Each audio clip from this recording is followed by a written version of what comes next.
Hello student, आज हम लोग स्टार्ट करने जा रहे हैं यूनिवर्सल ह्यूमन वैल्यू का यूनिट नंबर 3, जिसका नाम है type of trait in human being. तो आज हम लोग देखेंगे कि क्या क्या टाइप्स होते हैं ट्रेट्स की इन ह्यूमन बीइंग में। तो सबसे पहले होगा हमारा 9 trait of human value education. तो हमारी 9 ट्रेट होती हैं वैल्यू एजुकेशन की। सबसे पहले हम उसे देखेंगे। तो हमारा सबसे पहले आता है ट्रस्ट। तो स्टूडेंट, हम इस यूनिट को डीपली पढ़ेंगे, यहाँ पे फुल एक्सप्लेन करेंगे और साथ ही साथ आपको हम फुल नोट्स, जो हैंड रिटेन नोट्स है जिससे मैं आपको पढ़ा रहा हूँ, ये प्रोवाइड करेंगे। और साथ ही साथ आपको टाइप्ड नोट भी हम लिंक में, डिस्क्रिप्शन लिंक में प्रोवाइड करेंगे। तो आप इस वीडियो को एक बार देखें और उसके बाद वो जो नोट्स हैं उसे डाउनलोड करके फिर उसे बार बार रिवीजन करें। और एग्ज़ाम से आप पहले एक बार रिवाइज करेंगे उस नोट को और इजीली पूरे यूनिट को आप 5 मिनट में समझ सकते हैं। तो चलिए चलते हैं अपने यूनिट पे। तो सबसे पहला टॉपिक है हमारा ट्रस्ट। फिर उस पॉइंट जो हमारा ट्रस्ट, फिर उसके बाद होता है respect, affection and care, guidance, reverence, glory, gratitude, love. तो ये जो हमारे 9 ट्रेट्स होते हैं किसके, वैल्यू एजुकेशन के। तो हम इसको अब देखते हैं कि अब जैसे क्वेश्चन पूछता है कि what is the 9 traits of value education. तो अगर ये 2 नंबर पे पूछता है तो हम यहाँ सिंपली ये पॉइंट लिख दिए हैं। लेकिन यही क्वेश्चन अगर हमें 10 नंबर पे पूछता है तो ये सभी टॉप पॉइंट को हमें फुली एक्सप्लेन करना पड़ेगा। तो चलिए चलते हैं, सभी को एक एक करके एक्सप्लेन करते हैं। तो सबसे पहले हमारा आता है ट्रस्ट, कि ट्रस्ट क्या है। तो ट्रस्ट होता है, it is a foundation value in relationship to be assured that each human being are similar to each other and want to be make both us happy and prosperous self. मतलब कि यहाँ पे ये self यहाँ पे आएगा, थोड़ा सा छूट गया था। तो यहाँ पे क्या, both of us self happy and prosperous. तो सिंपली देखिए, ट्रस्ट का मतलब हम लोग समझते हैं कि एक रिलेशनशिप में ट्रस्ट बहुत इंपॉर्टेंट पार्ट होता है। यहाँ पे सिंपल सी भाषा में आप लिखा कि फाउंडेशन वैल्यू इन रिलेशनशिप, मतलब कि ट्रस्ट जो होता है वो एक फाउंडेशन, नींव होती है रिलेशनशिप की। अगर ट्रस्ट बेकार होता है तो रिलेशनशिप चलता नहीं है। यही चीज़ यहाँ पे आप लोग इसे थोड़ा सा एक्सप्लेन करके लिख देंगे और आपको पूरा इसमें ट्रस्ट का जो डिटेल में एक्सप्लेनेशन होगा कंप्लीट हो जाएगा। तो अब चलते हैं हम सेकंड क्या है। सेकंड पॉइंट हमारा है रिस्पेक्ट। रिस्पेक्ट का मतलब भी हम लोग इसलिए ऐसे समझते हैं, लेकिन ऐसे समझने से और एक उसकी एक डिफिनीसन, हमसे अभी पूछा जाए कि रिस्पेक्ट क्या होता है तो हम इसको हिंदी में एक्सप्लेन कर देंगे, लेकिन उसकी एक डिफिनीसन होती है, उस डिफिनीसन को हमें लिखना पड़ता है। तो उस डिफिनीसन में हम क्या लिखेंगे, it is a sense of individuality, it is a prime object that a person seek from another person.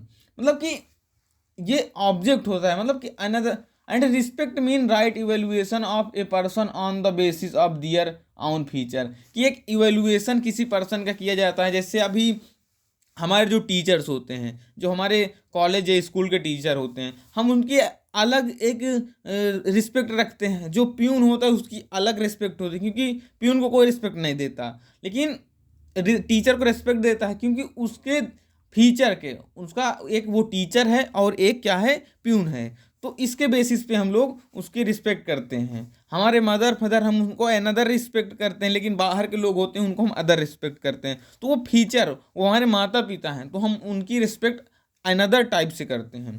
तो अब देखते हैं हमारा थर्ड पॉइंट क्या है। थर्ड पॉइंट हमारा अफेक्शन। अफेक्शन का मतलब यहाँ पे क्या होता है, it is the feeling of being related to other. Affection come when I recognize the same value in another individual। मतलब अफेक्शन का मतलब ये होता है कि अगर आप एक अपनी फीलिंग किसी और की, मतलब कि एक 2 पर्सन हैं, एक आपकी कोई फीलिंग है, लेकिन आपको एक रिकग्नाइजेशन होता है कि अनदर पर्सन के माइंड में भी मेरी जैसी फीलिंग है, तो एक आपका अफेक्शन होता है उसके प्रति, उसे हम लोग बोलते हैं अफेक्शन। तो अब आता है हमारा केयर। तो केयर का मतलब तो सिंपली हम लोग भी जानते हैं, सब कोई जानता है, लेकिन मैंने पहले ही बताया कि हमें इसे थोड़ा सा डिफिनीशन में लिखना होगा। तो इसकी डिफिनीशन क्या हम लोग लिखें, care is the level of active concern, it is the feeling to nurture and protect another individual. मतलब यही यहाँ पे केयर की बात हुई कि nurture and protect other individual. आपका छोटा भाई है तो आप उसकी केयर करते हैं, पेरेंट्स अपने बच्चों की केयर करते हैं, यही चीज़ यहाँ पे होता है। गाइडेंस, गाइडेंस भी हम लोग समझते हैं कि गाइडेंस का मतलब क्या होता है, the feeling of ensuring right understanding of और showing right path is called guidance. मतलब हमारे माता पिता, हमारे टीचर्स जो होते हैं हमें गाइडेंस प्रोवाइड करते हैं, जो सही पाथ होता है वो चीज़ हमें गाइडेंस उसमें देते हैं कि इस बेटा इस पर फील्ड में आप चलें तो आप सक्सेस होंगे, या ऐसा काम नहीं, ये चीज़ें सही हैं ये गलत, तो ये गाइडेंस में आता है। अब हमारा आता है रिवरेंस। रिवरेंस क्या होता है, the feeling of acceptance of excellence in the other is called reverence. मतलब कि एक एक्सीलेंस की, मतलब कि एक्सेप्टिंग जो कोई एक जो एक्सीलेंस होता है उसको एक्सेप्ट करते हैं इन अदर, तो उसमें हो तो उसे बोलते हैं हम reverence. The feeling of acceptance of excellence in the other is called reverence. अब आते हैं हमारा ग्लोरी। ग्लोरी का हम लोग भी सिंपल वर्ड जानते हैं, ग्लोरी का क्या होता है। तो यहाँ पे हम डिफिनीसन, वही चीज़ है कि डिफिनीसन तो लिखनी पड़ेगी, वहाँ क्वेश्चन पूछता है तो वहाँ तो डिफिनीसन तो बतानी पड़ेगी। तो अब इसे क्या कहते हैं, it is kind of belonging और glory is feeling for someone who has made effort for excellence. अब देखते हैं ग्रेटिट्यूड क्या होता है। तो ग्रेटिट्यूड का मतलब हम लोग सिंपली जानते हैं कि ग्रेटिट्यूड क्या होता है, लेकिन डिफिनीशन में क्या कहता है, gratitude is an emotion that occur after people receive help. Gratitude is the feeling of acceptance for the दोस्त who have made effort for my excellence. मतलब कि एक ग्रेटिट्यूड, आपको कोई आपके एग्ज़ाम है तो आपको किसी ने पढ़ा दिया कि एग्ज़ाम से पहले बेटा ये चीज़ें पढ़ लो, आपका फ्रेंड है उसने कहा दोस्त ये पढ़ लो, तो ये आपको पढ़ा दिया, उसने कोई क्वेश्चन सॉल्व करना सिखाया, तो आपको जब पेपर दे के आते हैं, हाँ अब अच्छा मेरा पेपर हुआ, तो एक ग्रेटिट्यूड आप करते हैं, आपको थैंक्सफुल होते हैं आप, तो उसे हम लोग ग्रेटिट्यूड बोलते हैं। अब या लव का मतलब यहाँ आ गया हमारा जो लास्ट पॉइंट है, लव। तो लव क्या है, love is called complete value since this is the feeling of attachment और इंटरपर्सन रिलेशन विथ एन इंडिविजुअल। मतलब यहाँ लव का मतलब यहाँ सिंपली ये नहीं होता कि केवल ये दो मेल एंड फीमेल के बीच में होता है। लव का मतलब यहाँ ये भी होता है कि फादर का अपने सन से जो लव होता है, टीचर का अपने स्टूडेंट से जो प्यार होता है, ये चीज़ें यहाँ पे लव का मतलब होता है। अब हम चलते हैं, हमारा जो क्या कहते हैं नेक्स्ट टॉपिक है ह्यूमन रिलेशन। मतलब ह्यूमन रिलेशनशिप देखते हैं, इसको हम और कह सकते हैं जस्टिस इन ह्यूमन रिलेशन, और कह सकते हैं व्हाट इज जस्टिस। लेकिन अब यहाँ पे हम पढ़ेंगे human relationship and how does it leads mutual happiness. मतलब जो ह्यूमन के रिलेशन, दो ह्यूमन के रिलेशन हैं, उसमें म्यूचुअल हैप्पीनेस कैसे लीड करती है। तो सबसे पहले उसमें पॉइंट जरूरी होता है, दो, हमने यहाँ पे दो पर्सन लिया, एक ये सिंगल पर्सन है, ये दूसरा पर्सन है, तो हम इन दोनों को लिए, तो इनके बीच में, इनके माइंड और दोनों के माइंड में एक connectivity with an individual to another individual. तो दोनों के बीच में कनेक्टिविटी पहली बात होनी चाहिए। फिर हम देखते हैं कि उसके बाद क्या होना चाहिए, recognition of value in the relationship. मतलब एक दूसरे की वैल्यू क्या चीज़ें हैं, मतलब कि आप दूसरे की वैल्यू समझें, हमेशा ये ना सोचें कि मेरी वैल्यू बहुत अच्छा है, मैं वो दूसरा जो पर्सन है वो अनवैल्यूएबल है। तो दूसरे की आप वैल्यू समझें कि वो बंदा आपकी लाइफ में है, आपकी उसके रिलेशनशिप हैं, तो उसके भी कुछ वैल्यूज़ हैं। तो यहाँ पे यही चीज़ दिखाया कि हमने साइड में लिख रखा है छोटे कि identification of valuable feature in an individual. मतलब कि दूसरे पर्सन में जो एक वैल्यूएबल फीचर्स हैं उसको आइडेंटिफाई करना। जो हमारा फोर्थ पॉइंट आता है इसी में, फुलफिलमेंट ऑफ वैल्यूज़। मतलब कि फुलफिलमेंट ऑफ वैल्यू भी होनी जरूरी है एक रिलेशनशिप। मतलब support and team work to fulfil basic aim and vision. मतलब एक दूसरे में आपके अंदर सपोर्ट होना चाहिए, अगर कहीं ज़रूरत पड़े तो वहाँ आपको टीम वर्क भी करना चाहिए। तो ये हमने देख लिया। अब हम देखते हैं हमारा क्या है, evaluation of fulfilment of values. तो इसका मतलब checking fulfilled value are correct और नॉट। मतलब जो वैल्यूज़ फुलफिल्ड हो रहे हैं वो सही हैं या गलत, तो उसका जो आउटकम आता है हमारा वो लीड्स करता है म्यूचुअल हैप्पीनेस को। तो इसी चीज़ अगर इफ़ करेक्ट, अगर हमारे जो फुलफिल्ड वैल्यूज हैं वो करेक्ट हैं तो आउटकम इज़ म्यूचुअल हैप्पीनेस। अगर वो गलत हो जाती हैं तो गिव कंट्राडिक्शन, और वहीं से फिर हो जाता है हमारा सेपरेशन। ये फ्लो चार्ट अगर आप एग्जाम में बनाते हैं, यहाँ से लेके नीचे तक का जो फ्लो चार्ट है हमारा, ये पूरा आप बनाते हैं, तो एग्जामिनर समझेगा कि आपको इस सब चीज़ों के बारे में डीप से जानकारी है, तो वो आपको मार्क्स अच्छे देंगे। और मैक्सिमम टाइम ये क्वेश्चन जो है 10 नंबर में ही पूछा जाता है, ये क्वेश्चन 10 नंबर में पूछा जाता है।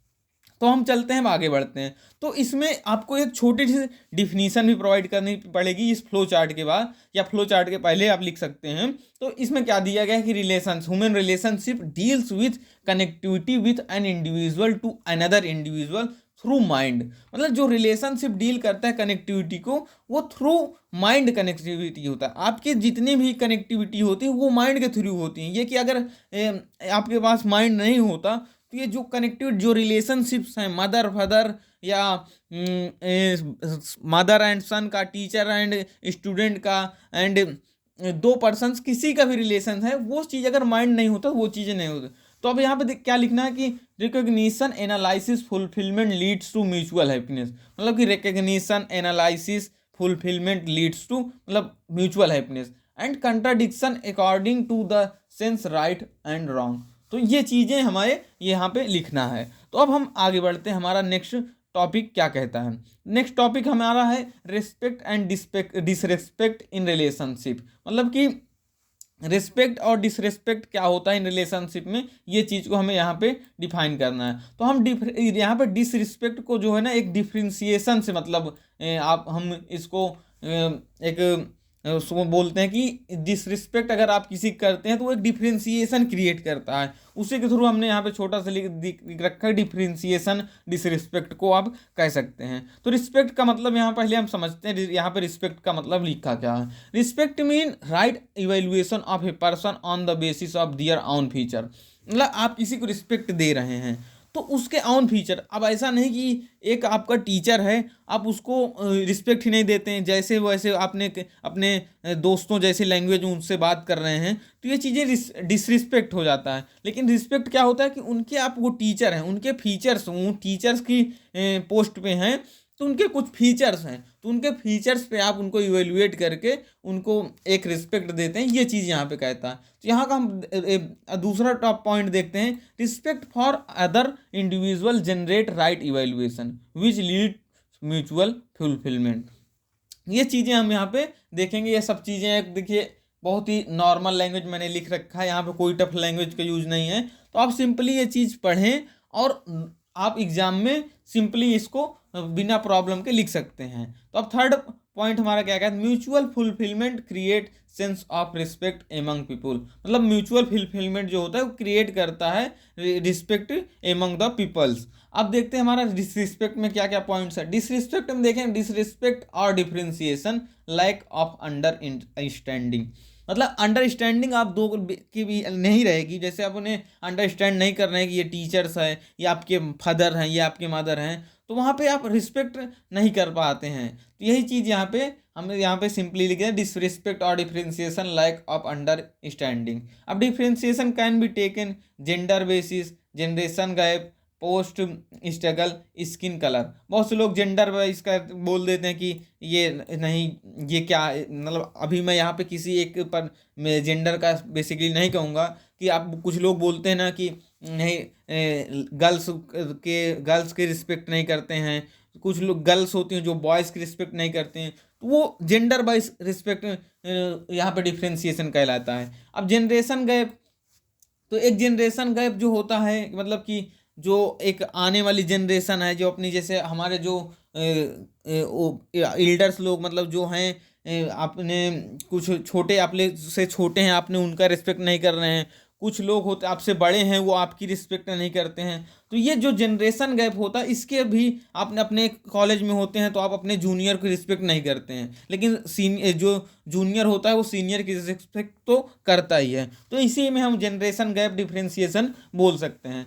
पास्ट स्ट्रगल, तो जैसे कुछ लोग कहते हैं ना कि आज सफल हो गए हैं लेकिन पहले बहुत स्ट्रगल किए हैं, तो उसके बेसिस पे बहुत से लोग उसकी डिफ्रेंशिएट करते हैं। कुछ लोग स्किन कलर कि ये काला है ये गोरा है, इस पे बेस पे डिफ्रेंशिएशन करते हैं। तो ये चीज़ें होती हैं डिफ्रेंशिएशन के बेस में, जिसे हम डिसरिस्पेक्ट भी बोलते हैं। It create differentiation and domination in the society, मतलब ये सोसाइटी में डिफरेंशिएशन एंड डोमिनेशन को क्रिएट करता है।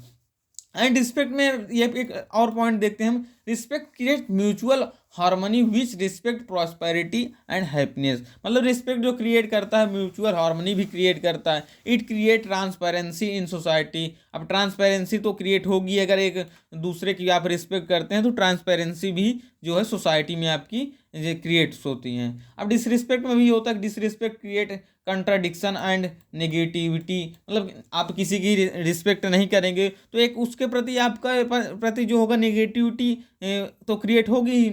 It create limitation non transparency, मतलब एक लिमिटेशन हो क्रिएट करता है और नॉन ट्रांसपेरेंसी इन सोसाइटी में तो होगा ही। अब देखिए एक क्वेश्चन हमारा आया, यहाँ पे क्वेश्चन क्या कहता है इसे भी हम थोड़ा देखेंगे। How do we differentiate in relationship on the basis of body, मतलब कि हम किसी on the basis of body कैसे रिलेशनशिप में हम डिफ्रेंशिएट करते हैं। फिजिकल फैसिलिटी और believe, what problem do we face because of such difference. तो हम इसमें सबसे पहले क्या लिखेंगे, respect mean accepting individuality and doing right evaluation to be evaluated as I am, इसको ब्रैकेट में रखेंगे कि जैसे अपने आप को इवेल्युएट करते हैं हम, उसी तरह एक अनदर पर्सन को भी हम इवेल्युएट करें on the basis of my आउन ट्रेड्स। तो हम डिफ्रेंसिएशन को 3 पार्ट में यहाँ पे डिवाइड करते हैं। सबसे पहले हमारा पार्ट आता है बॉडी, उसके बाद आता है फिजिकल फैसिलिटी, फिर आता है बिलीव। अब जो बॉडी भी 3 टाइप में डिवाइड होती है हमारा, उसमें डिवाइड होता है age, gender and race. And जो फिजिकल फैसिलिटी में होता है wealth and post, and believe में क्या होता है इज एंड सेक्ट। तो हम एक एक, अब जैसे ये क्वेश्चन अभी 2 नंबर में आता तो आप सिंपली इतना पार्ट जो है लिख देते तो आपको 2 नंबर मिल जाता। लेकिन अगर इसी में 10 नंबर पूछता है तो इन सभी जो पार्ट को हमें एक्सप्लेन करना होगा। तो सबसे पहले हम आते हैं on the basis of body, कि on the basis of body क्या क्या चीज़ें यहाँ पे होता है। तो ये पहले बॉडी में हमारा पहला पॉइंट जो था एज, तो हम एज में देखते हैं। Age, we have notion such as we must respect elder, there is no such notion as respect younger also. Here we see that we are again evaluating as the level of body age in related to body and not to self। यहाँ पे देखिए simply इतनी language लिखी गई सिर्फ यही बताने के लिए कि हमें अपने छोटों की भी रिस्पेक्ट करनी चाहिए और बड़ों की भी रिस्पेक्ट करनी चाहिए। ये ना कि ये नहीं कि आपसे छोटा कोई है तो आप उसकी रिस्पेक्ट नहीं करते हैं, आपसे बड़ा है केवल आप उसकी रिस्पेक्ट करते हैं, तो ये भी चीज़ें भी नहीं होनी चाहिए। अब आते हैं on the basis of gender पे।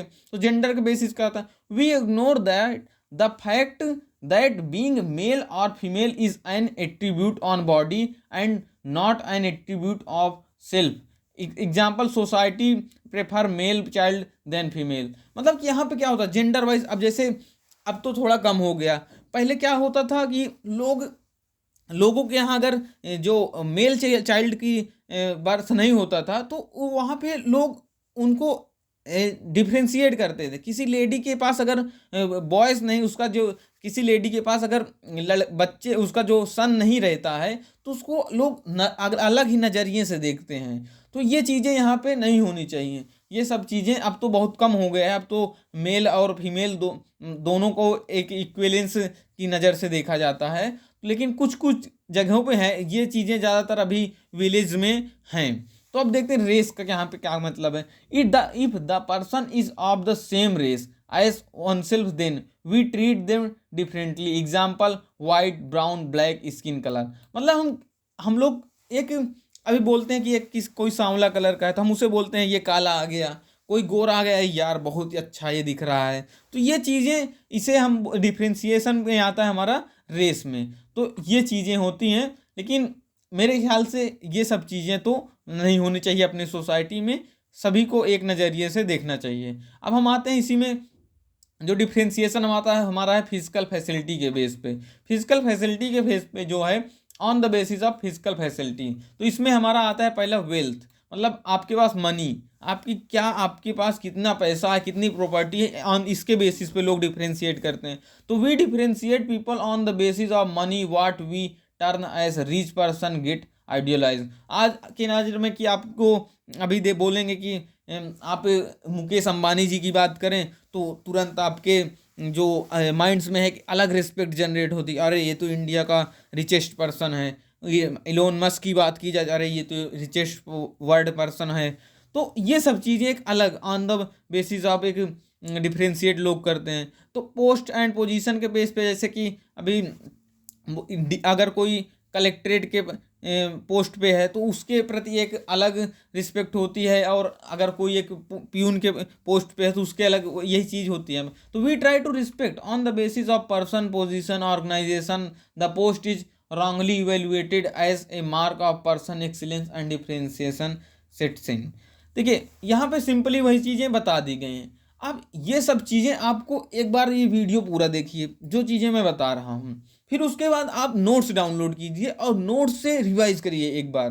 तो आपको ये फर्स्ट टाइम थोड़ा बहुत ना समझ आए तो आपको नोट्स से बहुत अच्छे समझ आएगा, और आपका जो दोबारा इस वीडियो को देखने की ज़रूरत नहीं पड़ेगी, और उस नोट्स से आप आराम से समझ सकते हैं। अगर फिर भी आपको प्रॉब्लम होती कहीं पे तो आप मेरे को कमेंट लिख करिए कि इस टॉपिक में मेरे को प्रॉब्लम है। अब मैं आपको कुछ कंटेक्ट दूंगा, आप उसमें से मेरे को कंटेक्ट कर सकते हैं और मैं आपको उसको फुली एक्सप्लेन कर सकता हूं। तो चलिए देखते हैं नेक्स्ट टॉपिक क्या है। नेक्स्ट में हमारा है on the basis of believe, कि हम किसी के बिलीव पे कैसे उसको डिफ्रेंशिएट करते हैं। तो उसमें सबसे पहले आता है is means any believe is in term of thought system that we adopt.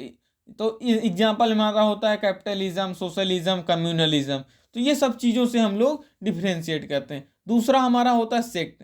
Sect मतलब people of one sect only consider those with a similar belief system to be their own and worth respect. तो ये दोनों ism and sect जो होता है हमारा, ये on the basis of belief पे डिफ्रेंसिएशन होता है। तो ये हमारा कंप्लीट हुआ। ये क्वेश्चन आप इतना यहाँ से लेके यहाँ तक 10 नंबर में ये क्वेश्चन जो है, मैंने यहाँ पे ईयर नहीं लिख रखा है, ये क्वेश्चन 2 बार पूछा जा चुका है। तो अब देखते हैं हमारा जो नेक्स्ट टॉपिक क्या है। नेक्स्ट टॉपिक हमारा है कि discrimination lead to acrimony in relationship और problem face due to differentiation in relationship. मतलब क्या क्या प्रॉब्लम फेस करनी पड़ती है एक रिलेशनशिप में ड्यू टू डिफ्रेंसिएशन। तो differentiation based on gender, differentiation based on race, differentiation based on age. तो ये चीज़ें हो गई। अब कंप्रहेंसिव ह्यूमन गोल। अब सबसे पहले हम देखते हैं कि क्या क्या कंप्रहेंसिव ह्यूमन गोल होते हैं। तो ये कंप्रहेंसिव ह्यूमन गोल जो होते हैं, right understanding in every individual. दूसरा होता है प्रॉस्पेरिटी जो होता है in each family, and fearlessness जो होता है in society, and coexistence to live together with entire existence. तो आपको सबसे पहले अगर ये क्वेश्चन आता है तो आपको इन तीनों चीज़ की लिखने की ज़रूरत नहीं है। आपको लिखना क्या है, सबसे पहले कंप्रीहेंसिव ह्यूमन गोल। जब कंप्रीहेंसिव ह्यूमन गोल लिखेंगे उसके बाद आपको लिखना है कि राइट अंडरस्टैंडिंग, ये एक फ्लो चार्ट बनाना है। इस फ्लो चार्ट को आप ऐसे बनाइए। इस फ्लो चार्ट के बनाने के बाद आपको क्या करना है, फिर इन सभी पॉइंट को कि राइट अंडरस्टैंडिंग, प्रॉस्पेरिटी, फियरलेसनेस, को एग्जिस्टेंस, इनको एक्सप्लेन करना है। तो अब हम यहाँ पे देखते हैं राइट अंडरस्टैंडिंग का मतलब यहाँ पे होता क्या है। Right understanding deal with right evaluation of any decision और statement which is applicable to all human being. मतलब यहीं पे आप सीध की राइट है, किसी व्यक्ति को आप सही तरीके से समझ लेते हैं तो उसी को बोलते हैं कि आप उसको सही तरह से इवेल्युएट करते हैं और आप उसके प्रति सही डिसीजन लेते हैं। तो वही चीज़ हमारा होता है राइट अंडरस्टैंडिंग। दूसरा हमारा होता है प्रॉस्पेरिटी। प्रॉस्पेरिटी का मतलब क्या होता है ये देखते हैं। The feeling of more than having physical facility is known as prosperity. ये प्रॉस्पेरिटी हम प्रीवियस यूनिट में भी पढ़ चुके हैं, क्योंकि ये जो हमारे यूनिवर्सल ह्यूमन वैल्यू के जो 5 यूनिट हैं लगभग एक दूसरे से मिलते जुलते हैं। तो हम इसको पहले भी वहाँ पे पढ़ चुके हैं। आपने अगर प्रीवियस यूनिट नहीं पढ़ रखे हैं तो आप चैनल पेज पे जाएं और यूनिट 1 और यूनिट 2 को आप 1 शॉट में रिवीजन करें, और आप पूरा, मैं इसके बाद यूनिट 4 और यूनिट 5 के जल्द वीडियो अपलोड करूँगा जिससे कि हमारा पूरा सब्जेक्ट अच्छे से कंप्लीट हो सके। तो अब देखते हैं हमारा थर्ड जो टॉपिक है, पॉइंट है, ये क्या कहता है। Fearlessness, a safe and sound environment to live और एग्जिस्ट इन सोसाइटी। मतलब सेफ जो इन्वायरमेंट होता है अगर आपकी सराउंडिंग में, तो आप एक फियरलेस, मतलब आप डर से, आपके अंदर डर नहीं रहता। यही चीज़ें यहाँ पे को एग्जिस्टेंस का मतलब यहाँ पे क्या होता है, coexistence deal with to live together और sharing same time and space with entire existence. ये चीज़ें हो गई कि आपको existence deal with to live together और sharing same time and space with entire existence. तो ये चीज़ें आपको थोड़ा थोड़ा एक्सप्लेन करना है। तो अब देखते हैं कि हमारा नेक्स्ट जो टॉपिक है, नेक्स्ट टॉपिक हमारा है programme to attain comprehensive human goal. तो जो अगर एक प्रोग्राम टू अटेन करना है, तो एक programme to attain comprehensive human goal, तो सबसे इन सब चीज़ों में क्या क्या इंपॉर्टेंस होता है। तो इंपॉर्टेंस होता है पहले कि education, health, justice, production and exchange. तो अब यहाँ पे ये क्वेश्चन जो होता है कि 10 नंबर में पूछता है और 2 नंबर में पूछता है। तो अगर 2 नंबर में पूछता है तो आप बस इतने 5 पॉइंट लिख देंगे, आपको 2 नंबर मिल जाएगा। लेकिन पूछता है कि what is the programme to attain comprehensive human goal, explain in detail. तो ये जब करेगा तो आपको इन पॉइंट को एक्सप्लेन करना होगा। तो इन पॉइंट को हम देखते हैं क्या क्या पॉइंट कहते हैं। तो हम सबसे पहले आते हैं education. Education refer to the understanding harmony at all 4 level of living, individual, family, society and entire existence. मतलब एजुकेशन का मतलब यह है कि आप कैसे एक अपने इंडिविजुअल में आपकी क्या एक वैल्यू है, आपकी फैमिली में क्या वैल्यू है, आपकी सोसाइटी में क्या वैल्यू है, आपके इंटायर एग्जिस्टेंस में क्या वैल्यू है, आपकी क्या एक आउन कैपेबिलिटीज़ हैं, आप क्या क्या किसकी रिस्पेक्ट करना जानते हैं, किसी अनदर पर्सन की या नहीं। ये सब चीज़ें एजुकेशन आपको सिखाती हैं। अब हम आते हैं अपने दूसरे पॉइंट में। दूसरा पॉइंट क्या है, हेल्थ। अब हेल्थ का भी हमने प्रीवियस जो यूनिट से पढ़ रखा है, लेकिन यहाँ पे एक बार फिर देखते हैं क्या क्या चीज़ें हेल्थ में आती हैं।